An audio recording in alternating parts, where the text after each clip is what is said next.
Funding for this program is provided by Annenberg CPB to advance excellent teaching. In 1914, Europe cheered as the war to end all wars began, then wept as it buried over 8 million corpses. Yet by 1938... Preparava-se para novo conflito. O que levou a Europa à beira da autodestruição? A Primeira Guerra Mundial e a ascensão do fascismo, neste episódio de A Tradição Ocidental.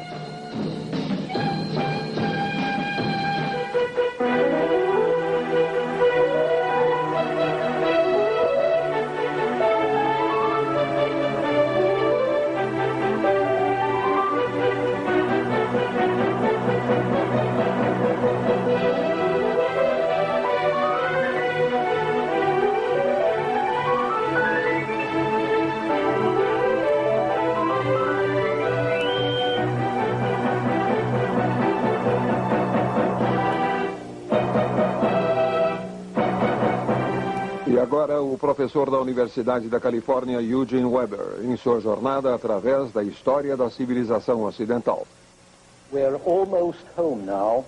Estamos quase chegando ao tempo atual, no início do século XX. O século em que as sementes plantadas muito antes finalmente brotaram, tornando o mundo e a Europa menores, mais assustadores e mais tensos. O fenômeno mais espetacular do século foi o que eu gosto de chamar de a Segunda Guerra dos 30 Anos, de 1914 a 1945. Durante esse período, 2 guerras mundiais mataram mais europeus do que todos os grandes conflitos do passado. Deixaram as economias em ruínas. Milhões de europeus foram subjugados por regimes totalitários. Antes de 1914, a Europa havia sido o centro do mundo, dominante e dinâmica.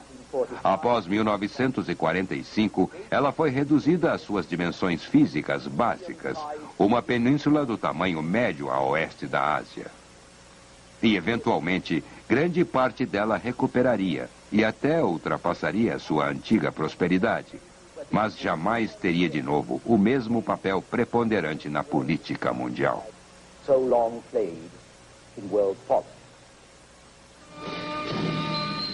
Nos anos que antecederam a Primeira Guerra Mundial, muitas pessoas sentiam que uma catástrofe seria inevitável, mas não podiam imaginar como ela seria. Todos conhecemos momentos como esse, longos momentos de pesadelo, quando sabemos que algo terrível está para acontecer e não há nada que possamos fazer para impedir. Já em 1901, Winston Churchill, então com 27 anos e recém-eleito ao parlamento, declarou à Câmara dos Comuns que uma guerra europeia só poderia terminar em ruína para os vencidos e no deslocamento comercial e exaustão pouco menos fatais para os vitoriosos. Churchill viveu para ver suas previsões serem confirmadas, não uma, mas sim 2 vezes.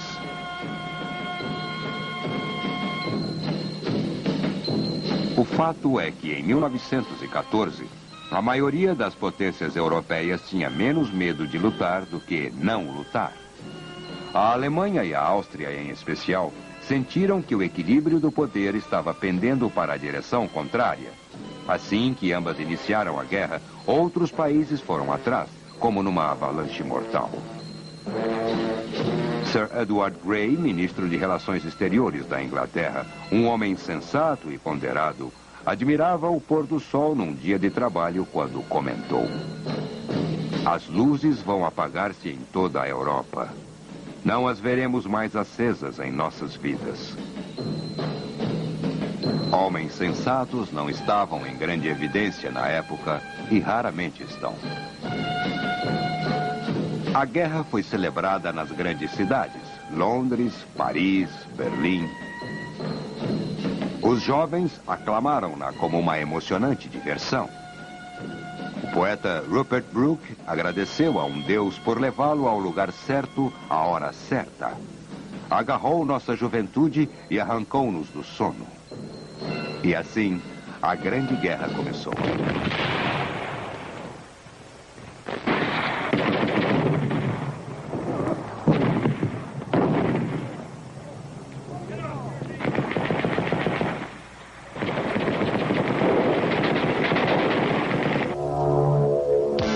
Rupert Brooke divertiu-se e morreu, assim como outros milhões. Os que não morreram apodreceram e tremeram nas trincheiras, ou viveram para sofrer longos anos com membros amputados ou pulmões arruinados. Os principais oponentes, de um lado, eram os ingleses, franceses e russos, acompanhados em 1915 pelos italianos e em 1917 pelos americanos, além de várias outras nações menores. Lutando no outro lado estavam alemães e austríacos, junto com os turcos e búlgaros. Estes estavam em vantagem no início, mas logo a guerra passou a um mortal conflito de desgaste, até que um dos lados estivesse mais faminto e exausto que o outro. A Alemanha aceitou os rígidos termos do armistício no outono de 1918. Todos concordaram que jamais houvera uma guerra como essa e que o mundo não suportaria outra catástrofe similar. Mais de 8 milhões de europeus, quem sabe 10 no total, morreram nos campos de batalha. Os arqui-inimigos, Alemanha e França, perderam cada um pelo menos 16% de suas populações masculinas. E como se isso não fosse o bastante, em 1918 e 19, uma enorme epidemia de gripe alastrou-se através de um mundo frio, faminto e enfraquecido, matando 2 ou 3 vezes mais do que a própria guerra.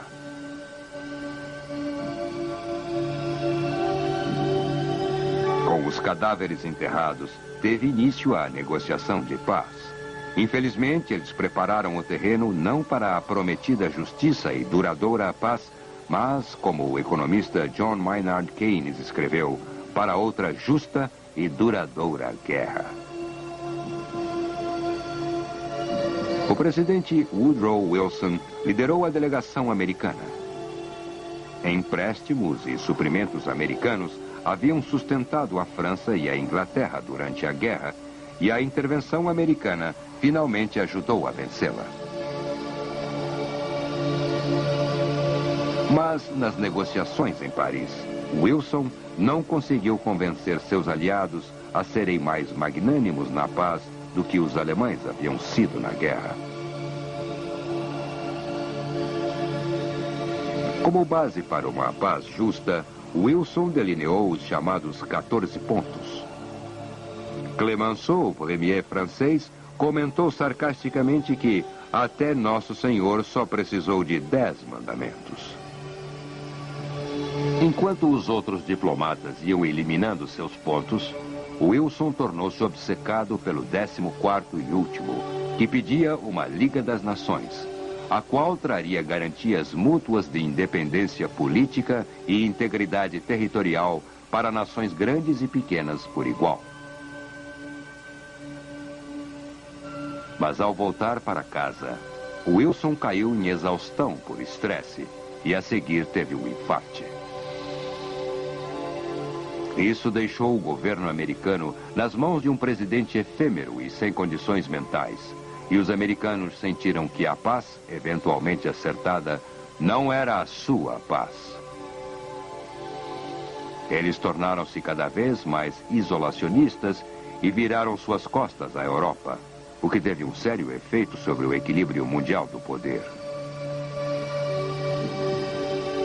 Em Genebra, a nova Liga das Nações foi fundada em 1920. Ali, os desacordos entre as democracias europeias tornaram-se penosamente óbvios. Na Assembleia da Liga, os grandes ideais eram tratados como realidades, o que dava aos aliados a desculpa para evitar os temas graves e dava a seus inimigos desculpa para esquivar-se dos mesmos temas. O acordo de paz foi nitidamente duro demais para os alemães aceitarem e suave demais para mantê-los sob controle por muito tempo. Era uma época de muito nervosismo. A Europa estava inquieta, com seu mapa dramaticamente alterado. Sob o peso da guerra, 4 impérios estavam destruídos. O russo, primeiro, a seguir o austríaco, o otomano e o alemão. Com o colapso dos impérios, os povos foram às ruas. Era a oportunidade perfeita para uma dúzia de nacionalidades da Albânia à Finlândia lutar pela independência ou pela reunificação com seus irmãos. Guerras menores ocorreram em toda a Europa. Os gregos lutaram contra os turcos, os húngaros contra os romenos, os poloneses lutaram contra os russos e a maior parte da Europa Central sofreu com guerras civis também. Na Rússia, a mais importante destas guerras havia ocorrido em 1917, quando, após 2 revoluções seguidas, uma pequena facção de social-democratas atingiu o poder. Os comunistas bolcheviques, liderados por Vladimir Ilyich Lenin. Em 1917, os exércitos russos de camponeses estavam desintegrando-se no fronte oriental por não estarem à altura da máquina bélica alemã. Lenin e os bolcheviques ganharam tempo assinando um acordo de paz na cidade de Brest-Litovsk e cedendo grande parte da Rússia Ocidental aos alemães. Eles conseguiram apoio popular ao optarem pela paz a qualquer custo. Eles prometeram terras aos camponeses, melhores condições para os operários industriais. Isto permitiu que passassem pelos anos difíceis das guerras e que se firmassem no poder. O bolchevismo na Rússia parecia um filho bastardo de Karl Marx e Ivan o Terrível. Uma de suas distinções era o uso generalizado de burocratização e o terror contra o povo. A polícia secreta de Lenin, um elemento crucial ao regime, matou 1000 vezes mais do que a polícia czarista o fizera. Como observou Joseph Stalin, sucessor de Lenin, uma única morte é uma tragédia. 1 milhão de mortes é uma estatística.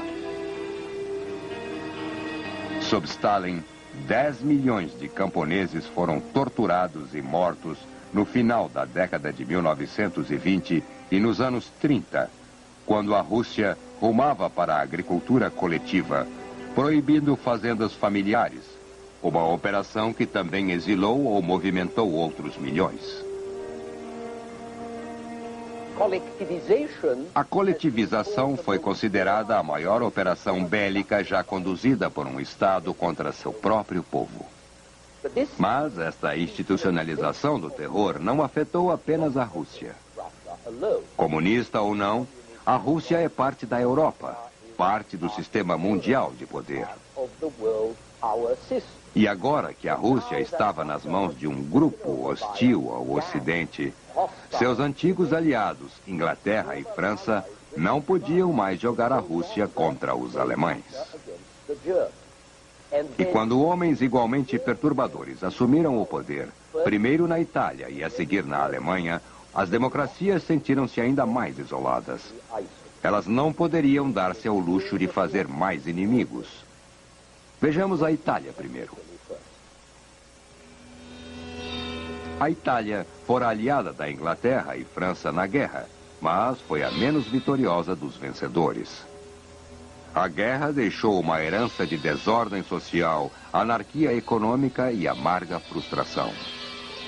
A solução para o país foi uma mistura explosiva. As duas grandes forças dinâmicas do século XIX, nacionalismo e socialismo. Em 1922, Benito Mussolini, um socialista e veterano de guerra, chegou ao poder através de violência e intimidação. Ele adotou como emblema de seu movimento as fasces, que os magistrados da antiga Roma portavam como símbolo de sua autoridade e da união do Estado. Mussolini aprimorou as ferrovias, criou uma grande indústria aeronáutica e limpou os pântanos de mosquitos na periferia de Roma. Mas o que ele fez, em grande parte, foi uma fachada. Os problemas reais não desapareceram. Porém, comparada à miséria da Rússia e à falta de coragem do Ocidente, a ditadura de direita de Mussolini, chamada fascismo, parecia um sucesso. Um dos homens que Mussolini mais impressionou acabaria por ultrapassá-lo.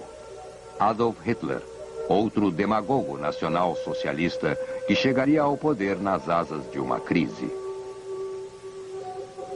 A Alemanha dos anos 20 e início dos 30 era uma área de calamidade. Todos os países europeus saíram da Primeira Guerra com suas economias em farrapos. Mas na Alemanha foi pior. A inflação da Alemanha tornou-se catastrófica. Poupanças perderam todo o seu valor e as classes médias desapareceram. A partir deste ponto, a Alemanha estava cheia de gente que não tinha mais nada a perder. Em 1932, durante o ápice, ou talvez o fundo, da Grande Depressão, a taxa de desemprego chegara aos 43%. Nessa época, os nazistas já eram o segundo maior partido no Reichstag, o parlamento alemão, e os comunistas o terceiro. Foi natural que os jovens e desesperados, ou quiçá os jovens e idealistas, muitos deles estudantes, dirigissem suas esperanças ao nazismo, com seu patriotismo inflamante. A velha ordem havia falhado no naufrágio econômico da depressão, bem como na chacina da Grande Guerra. E os estudantes não eram os únicos. 3 anos após a ascensão dos nazistas, em 1933, a Alemanha era a única potência industrial praticamente sem desemprego. Não é de estranhar que os alemães tenham adorado Hitler sem fazer muitas perguntas.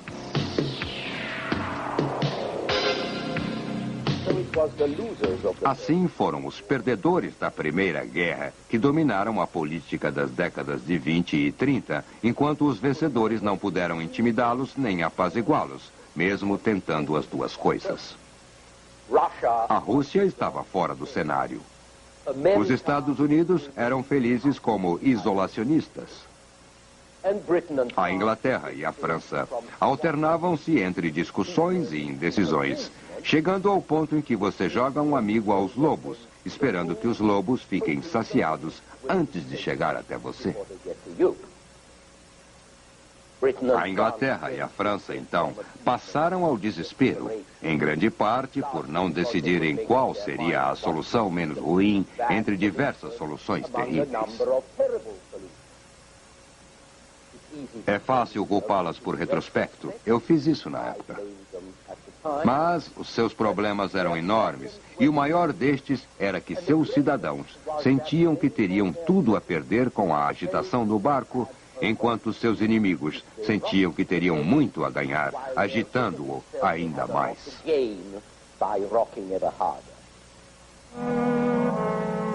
Lembrem-se de que a França havia perdido 16% de sua população masculina e muitos mais estavam incapacitados. Em 1936, os franceses tinham mais cidadãos com mais de 60 anos que qualquer outro país. Isto era refletido em seu conservadorismo e seu desejo desesperado de evitar um conflito. Na Inglaterra, o desemprego e revoltas trabalhistas eram endêmicas. A classe trabalhadora sentiu-se primeiro irritada e depois humilhada pelo fracasso de sua greve geral em 1926. E chegaram ao fundo do poço com a depressão. O Império Britânico saiu da guerra maior do que nunca, mas isto só queria dizer que os problemas eram ainda maiores. Ninguém na liberal Inglaterra sabia dizer o quão liberal poderia ser para manter seu poder sobre as colônias. A elite intelectual do país, profundamente desiludida pela guerra, agora combinava uma rejeição do nacionalismo com o hedonismo.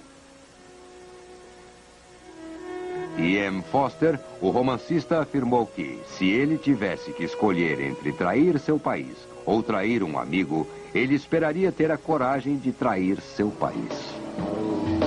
Assim, essa foi uma época em que comunismo e fascismo representaram inspiração e união, e muitos dos melhores e mais inteligentes, além dos mais embrutecidos e nécios, adotaram essas bandeiras entre as guerras. Era inevitável que houvesse um confronto entre os ditadores que sabiam ou pensavam que sabiam o que buscavam e as democracias liberais perdidas em autocríticas e dúvidas. Um jogo que seria uma barbada. Em março de 1933, o primeiro campo de concentração foi aberto em Dachau, perto de Munique, 2 meses após Hitler chegar ao poder. 3 meses depois, o líder do Partido Trabalhista Britânico, George Lansbury, declarou: "Eu fecharia os postos de recrutamento, dispensaria o exército, dispensaria a força aérea. Eu aboliria todo o equipamento bélico e diria ao mundo: façam o pior." E o mundo estava fazendo o pior. A Alemanha reconstruiu seu exército e os homens de boa vontade continuaram a manter-se imparciais entre o corpo de bombeiros e o incêndio. O tempo estava acabando.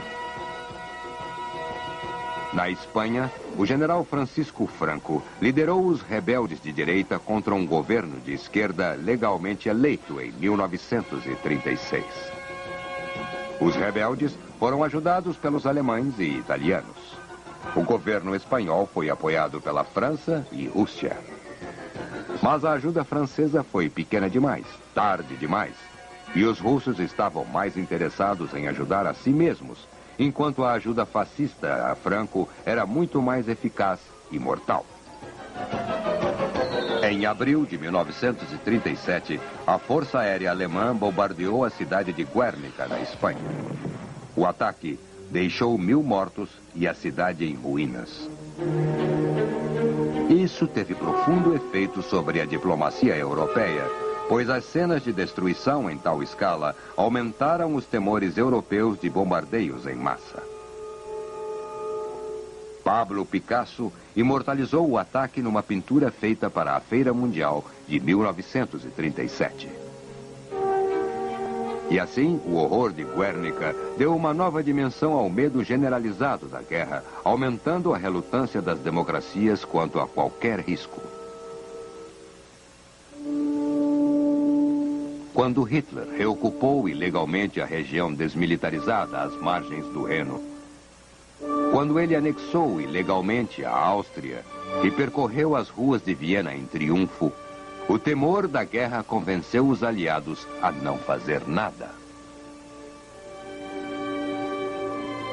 Em setembro de 1938, Hitler foi ainda mais longe, exigindo parte da Tchecoslováquia. Ele mobilizou seu exército na fronteira tcheca. Neville Chamberlain, então primeiro-ministro, ficou estupefato. É horrível, fantástico e incrível que estejamos cavando trincheiras e testando máscaras de gás aqui, por causa de uma disputa em terras distantes, entre povos que mal conhecemos.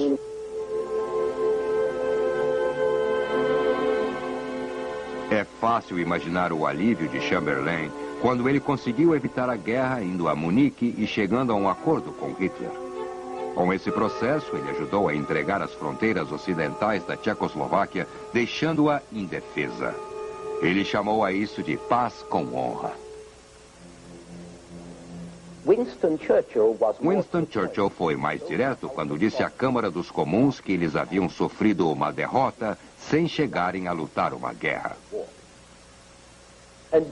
Mas apesar da agressão alemã e italiana, a maioria dos estadistas ocidentais dos anos 30 persistia em tratar os líderes fascistas não como brutamontes indiferentes à lei, mas sim como políticos de nível similar. O ministro inglês de Relações Exteriores, Lord Halifax, observou ironicamente que o mundo teria sido um lugar melhor e mais fácil de administrar se Herr Hitler e Signore Mussolini tivessem frequentado Oxford. A segunda melhor opção foi agir como se esse fosse o caso. Mas lobos são lobos, mesmo quando você acredita que sejam galinhas. E a fome dos lobos não seria saciada facilmente, como veremos no nosso próximo episódio.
Funding for this program is provided by Annenberg CPB to advance excellent teaching.